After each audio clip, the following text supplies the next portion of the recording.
તો દોસ્તો અહીંયા કને બહુ પબ્લિકને કારણે વ્લોગ તો નથી બનાવી શકતો, બાકી તમે પ્લેસ જોઈ શકો છો કે પ્લેસ કેવો જોવા લાયક છે. ઓકે તો દોસ્તો બાકી તમે વ્યૂ જોઈ શકો છો, રેડી ચારે બાજુ. ઓહો,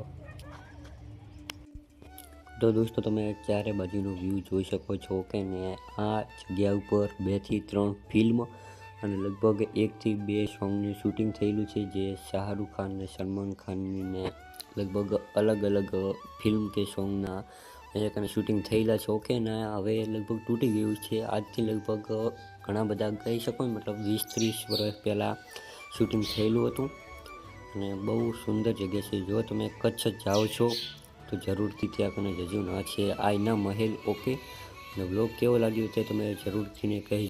તો દોસ્તો પબ્લિક આજુબાજુ હોય એટલે તમે વ્લોગ ગમે ત્યારે નથી બનાવ્યો, પણ અથવા વોઇસના કારણે તમને મતલબ આજુબાજુ પબ્લિક બોલતી હોય અને વચમાં તમે થોડા જોરથી બોલવાનો ટ્રાય કરો એટલે વ્લોગ સમજો છો ને તમે બગડી જતો હોય છે. બાકી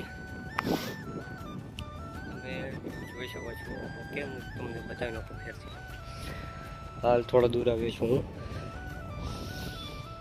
બાકી પ્લેસને સામે પાખર પણ છે. ઓકે, અને બહુ મજાના શીખાય છે જે વાદળાઓ. અને અહીંયા કને મતલબ પબ્લિક બહુ એટલા માટે છે કારણ કે અહીંયા કને મતલબ 3 ફિલ્મના શૂટિંગ થયા છે, મતલબ 2 ફિલ્મ કે અથવા 1 સોંગનું શૂટિંગ થયું છે અહીંયા કને.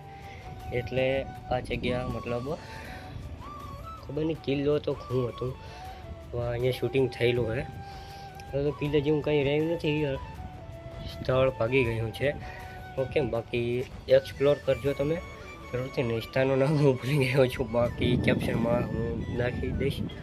ઓકે, અથવા જે ટાઇટલ હશે તે જ હું ટાઇટલ રાખીશ સ્થળના નામે, કારણ કે વ્લોગ ઉપડવો જોઈએ આપણો, બાકી કંઈ હોય કે ના હોય.